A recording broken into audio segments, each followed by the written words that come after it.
Hi, good evening, everyone, and welcome to week 10 of the Baptist for Her Restore Your Core 4 series. What a tongue twister that is, but I'm so happy to be with you all here tonight. I can't believe we've made it to week 10, oh my goodness, of our 12-part series. So I'm excited to be back with you all, and just want to remind you all have now moved to our fourth core area of wellness, which is our mind, which I'm really excited because we talked a little bit about it last week and continuing the conversation tonight. So I would love to introduce our guest for this evening, Dr. Michelle Taveras. Welcome. I'm so excited to have you here.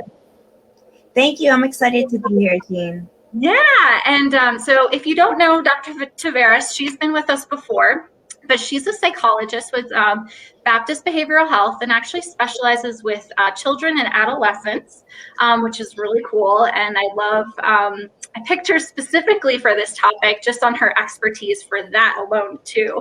But anyway, Dr. Taveras, welcome back. For our viewers who don't know you, could you tell us a little bit about yourself? Sure. I have an outpatient practice here through Baptist Behavioral Health. I've been working with Baptist Behavioral Health for the past 6 years. I see people ages 18 and up. A lot of my clients present with depression, anxiety, ADHD, and other psychological conditions. Awesome. Yeah, thank you so much. And again, so excited to have you here. And really, I wanted for us to talk tonight to continue that conversation. And I know we talked a little bit about this offline, but for me, it hit home last time you were on with us about how our environment impacts just everything that happens in our daily lives. So I really want us to focus on that for tonight. So just to get started, what impact does our environment have on us? The environment plays a significant role in how we feel and also how we interpret things, what's going on around us right now. I mean, we're all aware we're living through very uncertain times with the effects of these COVID-19 and the ramifications associated with it. So collectively speaking, a lot of people are probably feeling higher levels of stress just in general. And for those individuals who may already have pre-existing psychological conditions, those symptoms can be worsened because of everything that we're experiencing. Yeah, no, most definitely. I mean, we are now over a year into this, and I'm sure, we're kind of all getting used to it, but still feeling the effects for sure because our lives are different. Yeah. Yeah. So you talked a little bit about stress, right? So is there a correlation between personal stress and environmental stress? I believe so. I think that if we are living in an environment that we perceive as stressful, that can directly impact our own personal stress. So it can translate to things like maybe higher levels of family stress or work-related stress. Our ability to regulate ourselves can be impacted because of what we're living through in our world or in the society. Yeah, no, most definitely. And when we're talking about like our environment, so how would you, I guess, describe that? Would it be like our daily environment? I mean, what would you kind of define that as? Could be the daily environment. So like anything that pertains to what you typically do day in and day out. For a parent, it could be being a stay-at-home mom or stay-at-home dad. For someone else, it could be going into the office, doing different things. That would be the personal environment. And any stressors that you're experiencing outside of those personal environments can certainly impact work performance, ability to concentrate, ability to prioritize things, keep things organized. So these things can really be difficult depending on the levels of personal stress an individual might be experiencing. Yeah. And I know, I guess a question too, what would be an example of when we should consider looking at something in our environment that may be causing, some stress on for us? An example of that could be like, let's say you've gotten some pretty consistent feedback from maybe loved ones, a spouse, a significant other, and they're saying, you know, hey, Jean, I've noticed it's been really hard for you maybe to stay on top of things, or your work might be kind of slipping. This could be an example of where you might take a step back and say, hey, you know what, maybe I need to kind of reconfigure the way I'm doing things. And sometimes that could be really hard. Like, you might actually need the loved one or whoever pointed this out to you to kind of say, hey, could you give me some examples of what you think I need to work on? You may also need to seek professional help if it is something that's significantly impacting work performance, let's say, or even a marital relationship or a significant romantic relationship, because if you let that go unattended too long, it can cause some pretty significant effects, midterm and long term. So you do want to address this as soon as possible. If you don't know how to do that, I mean, reaching out to like primary care, a GYN, or another doctor that you trust, or maybe someone in your community, a church member, they can help connect you to resources that might be able to kind of get you past the difficult points there. Yeah, no, that's a good point of just, it could be a cue from someone else. Maybe you notice something in yourself. Yeah, that's really important. Just that awareness, I think, you know, of your environment. So I know our emotional state, you know, that has a big impact, ripple effect, so to speak, of, you know, people around us and things that may happen around us. So how, I guess talking more about our home environment, how does our emotional state, you know, affect that? How does our emotional state affect our home environment? Well, Yes. I mean, let's take it from the context of someone who has children. If our emotional state is such that we're kind of dysregulated, let's say we're really stressed out, kind of up and down, that is going to directly impact to some extent your interactions or our interactions with our children. So children will sense and they will pick up on, like, if you're irritable, if you're depressed, they can pick up those changes in energy, and then that may translate to, you might see more acting out behavior from your son or your daughter, because they are trying to make sense of what they're sensing. And depending on their age, the younger they are, they don't necessarily have the vocabulary to say, hey, mom, like, I sense that you're stressed and it's kind of stressing me out. So you'll just see more defiance, not following rules, not completing tasks that you've asked them to do. And you may then take that, and in turn, that might trigger more irritability, more dysregulation for you. So there's really a systemic issue there that can then develop if you as the parent are not able to kind of regulate yourself. And in the moment, it could be something as simple as you saying, you know what, I need a few moments for myself. I'm going to kind of go get myself together, you know, take a short bath, or go do your favorite crossword puzzle or word search until you kind of feel a little bit more grounded, a little bit more centered, and then you can kind of get back to what you need to do in your mom role. Yeah, no, most definitely. And I know we were talking a little bit about this offline too, you know, with my 3-year-old, it's sometimes you're like, whoa, you know, it's, and, you know, I have to take a step back and just realize, okay, you know, how I act really affects him, and just kind of being that mindfulness, again, that awareness. So yeah, and maybe even for those, you know, too, who don't have children. I mean, I think you mentioned this last time that you talked to us, that women really kind of set the tone for our households, right?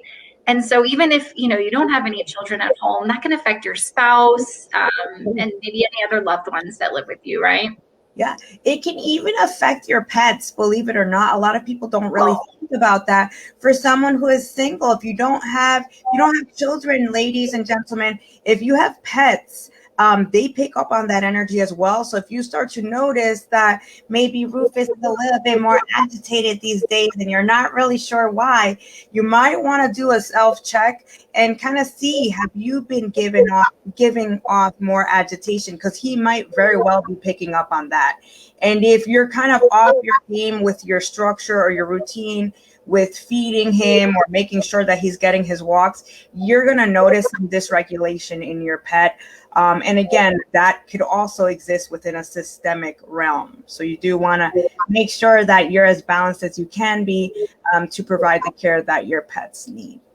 Yeah, no, most definitely. And I'm glad that you brought that up, because I know just for my dog I have at home, I think of this example. I'm like, oh my gosh, you're right. Like if I'm stressed out, like he Yeah, totally feels that. Like he does.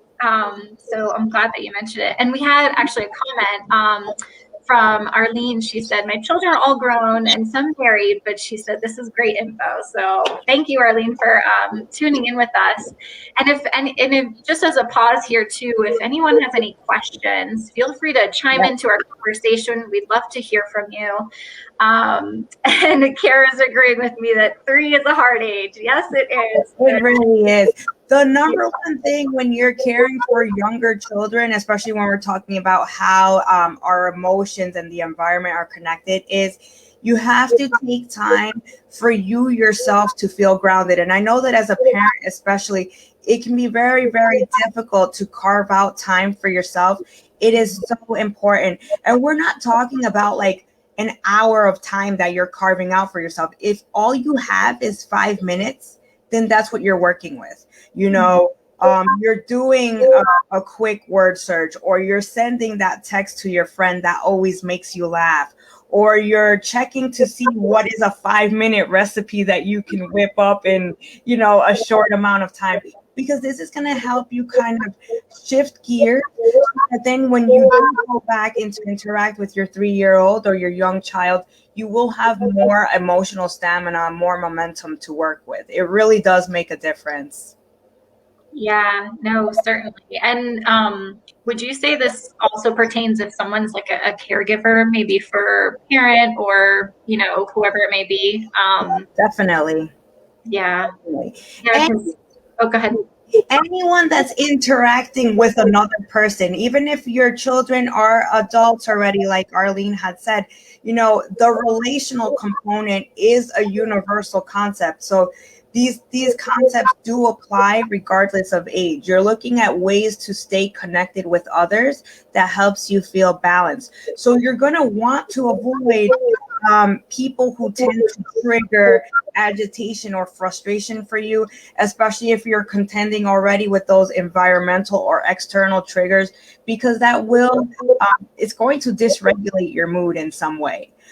If you have a friend or someone who tends to pull a lot of energy from you, you're going to want to be mindful of using maybe a do not disturb feature or something like that, so that you're not always available to them. Because who can be always available to anyone? It's not humanly possible to do that.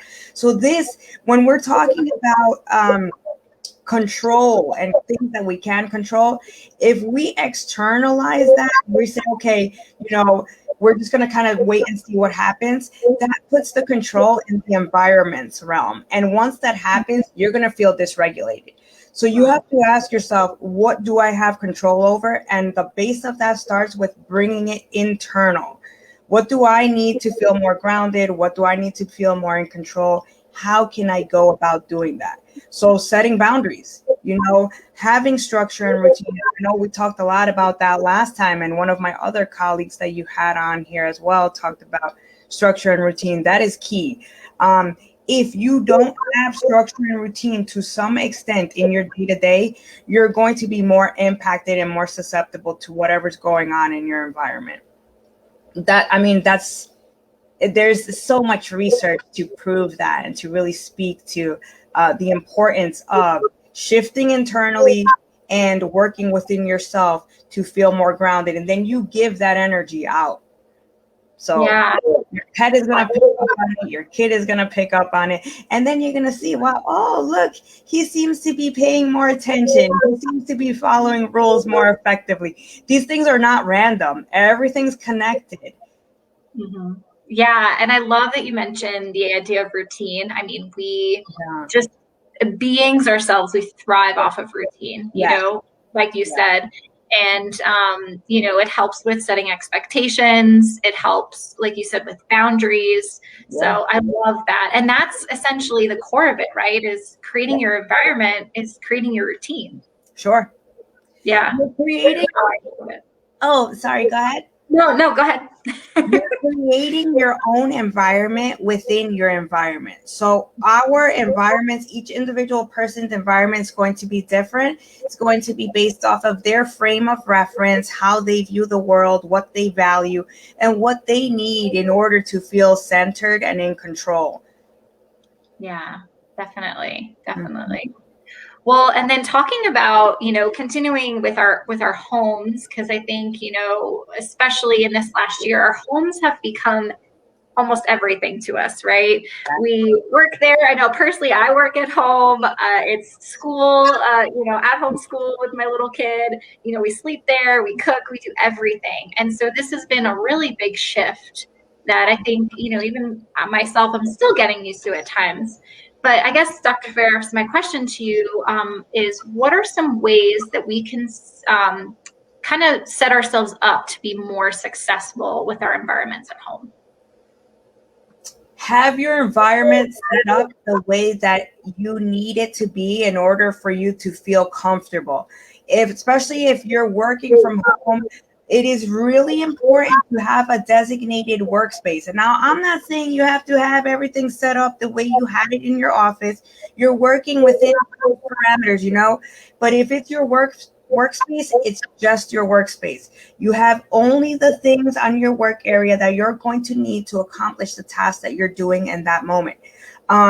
If you have a phone on your desk, you're going to have it face down. You're going to have it on silent or do not disturb.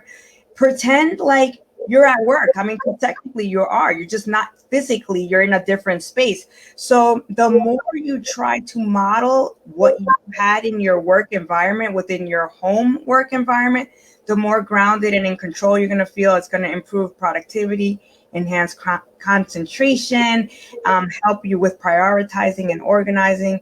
All of those things are going to be easier for you to implement. You're not doing work and cooking. You're not doing work and responding to personal emails. You're not doing work and watching your favorite shows that you DVR'd like 3 hours of them. You're not doing that. You're just doing work. We as humans, I think we've gotten some mixed signals from society that we're expected to know how to effectively multitask. We are not wired to multitask. Some people are more effective than others at doing that. We are not inherently wired to effectively multitask.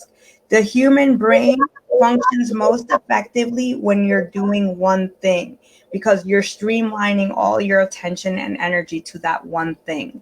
Utilize your brain even when you're working from home. So you're not eating lunch at your workspace. You're eating lunch at your dining room table or on your kitchen island. Preferably you're not facing your work area while you're eating. All of these things will help you feel more in control of your work environment at home. Yeah, no, great advice, and definitely something I've learned for myself. I can't, it's just that I have to go to the break room, right? Which is my kitchen, to, go eat food or whatever. And then I have a separate space, for work, and then even, a separate space, for relaxation, just kind of defining those rooms a little bit more. Yeah, it definitely makes a difference, just speaking from my experience. So That's a huge difference. Definitely. We did have a comment from Karash, and I think this may be a little more of what we talked about just before. She said, setting the tone in your home. She said, I once had a friend give me advice to picture physically pouring grace into my home to fill it with joy. I think that's so wonderful. That's deep. Yeah. The times where you feel your stress level rising, that's going to be a time where you're going to want to stop and do that visualization exercise. Allow yourself to really feel what that would feel like. That's an excellent technique. Yeah, Kara, I agree with that, and I'm gonna give that a try. Yeah. Definitely. Yeah. So, and I put some notes in here, and just thriving versus just surviving, right? We want to be sure to thrive in our environment for sure and set that up for success. So, let's see here. I did have another question for you, Dr. Taveras. So, I guess what are some ways or techniques that can help us in managing our emotions so that we can be, just more stable or more balanced for ourselves and for our loved ones? One of the primary things I like to recommend to my patients, and is commonly overlooked because people think it's such a simple thing, breathing. If you don't want to do deep breathing, you can just shift your attention to focus on your breathing. And over time, and it usually doesn't take very long, your body will naturally kind of go in sync with your breathing pattern. Now, if you notice that you're taking very shallow breaths and they're very quick, then what you would want to do is, focus on taking deep breaths in through your nose and exhale out through your mouth so you feel your diaphragm coming up. And this will allow your body to naturally relax itself physiologically, like it calms your internal processes.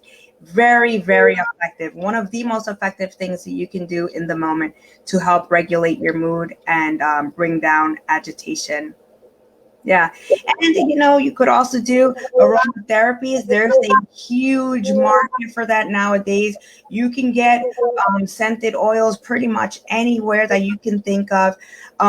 Take like 2 or 3 cotton balls, put like 1 or 2 drops of your favorite oil on it.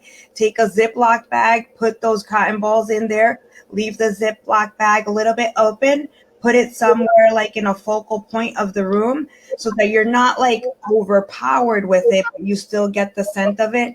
That's another very effective thing you could do. You could use a diffuser for that as well, some incense sticks, whatever you like. You could even take an orange peel, a few orange peels, and open that up and put it on your counter or somewhere where you're working, and you will get the benefit of that too. Yeah, those are great suggestions. And kind of goes along. We had a physician last week. She said the exact same thing. Just come in with your breath. I mean, that's the simplest thing that we can do. And we forget that we have that power to do that. So it is powerful. For sure. And, just to speak very briefly about working at home in this remote environment, you want to make sure you have a good chair and make sure that you have your feet firmly planted on the ground and your back is up against the back of the chair. Posture helps to open up the airways, which will then help you regulate your breath, which will then help you regulate your mood. So all of those things are connected. You don't want to have your feet like swinging back and forth. You want to have your feet firmly planted on the ground, your back firmly up against the chair. And if you do have armrests, make sure that they are positioned properly and that you are using them too. Yeah, no, good tips. Because I know sometimes I'm like, crunched over. Yeah, I did too. And what we don't realize is we're holding tension and energy in our body. So when you get up at the end of the day and you're like, why does my neck hurt? Or, why do I feel kind of stiff? Probably has something to do with your posture, and you might have been holding some tension in your body you're not aware of. So yeah, certainly. And I know a lot of times for me, it's my neck and shoulders, and it goes to a headache, and then just goes out of control from there. So that's a really good tip for us to just make sure, ergonomically that we're sitting. Very important. And that, when you're looking at your monitor, making sure that it's level so that you're not like putting your neck up. Like, 'cause if you have your neck up like this, the majority of time that you're working at your station, by the end of the day, you're going to feel it. So make sure that your stuff is properly aligned on your desk. If you're not sure how to do that, you can contact your manager. They might be able to give you some good tips, or they could connect you with a person within the company that does more of that ergonomic assistance, because that does make a huge difference. Posture is very important. Definitely. And I don't know if, and I can ask this question and you tell me if like, I have no idea, or what about screen time? Do you think that that has any kind of impact for us throughout the day? Too much screen time, you're saying? Yeah, just like let's say too much screen time. Emotionally, physically, or both? Both, yeah. How does it affect us?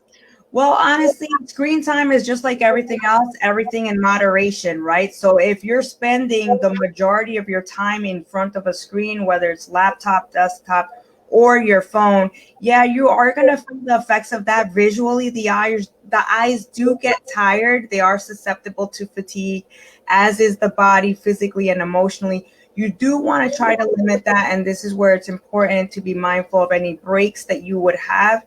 Step away from the screen. I know it's tempting. You might want to check your personal emails and things like that. Unless you're waiting for something really important, the email is going to be there at the end of the day. You can certainly follow up with that at the end of the day. And I mean, you could even do something sitting at your desk, like while you're on a phone call, maybe close your eyes, give your body time to be less stimulated. This again will give you more control over how you're feeling, and also helps to balance the external environment with the internal environment. Yeah. Great. Yeah, thank you for chatting on that. I know I didn't have that in my original list, but just curious because I know personally for myself, I feel like when I just have too much screen time, I feel kind of. Listen to your body.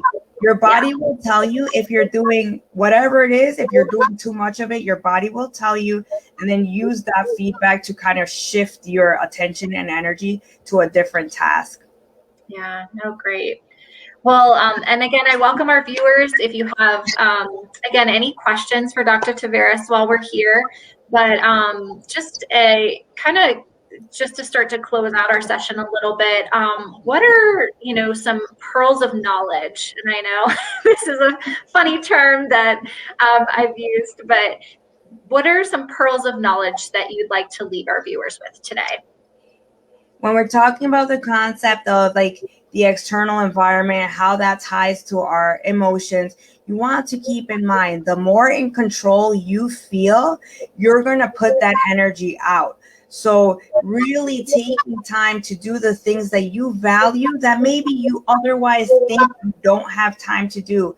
Again, we're talking about 5 minutes of something that you enjoy.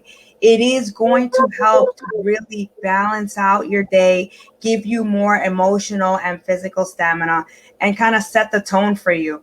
So take time to do stuff for yourself. It all begins with us. Yeah, I love that. And I always think too of that analogy of you can't pour from an empty cup, right? Yeah, that's it right there. You can't pour from an empty cup.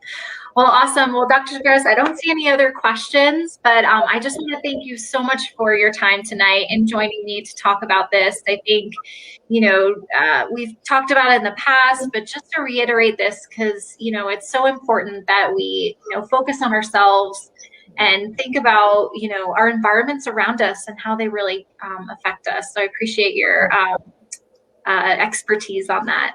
So just to close out our session for tonight, just want to remind everyone we are on week 10, and next week is our second to last of our series. We're going to be talking about self-love and setting boundaries a little bit more, so to continue the conversation, which I'm excited about. So be sure to tune in at 8 p.m. on next Thursday. And of course, like the Baptist for Her page if you haven't already, and put on your push notifications.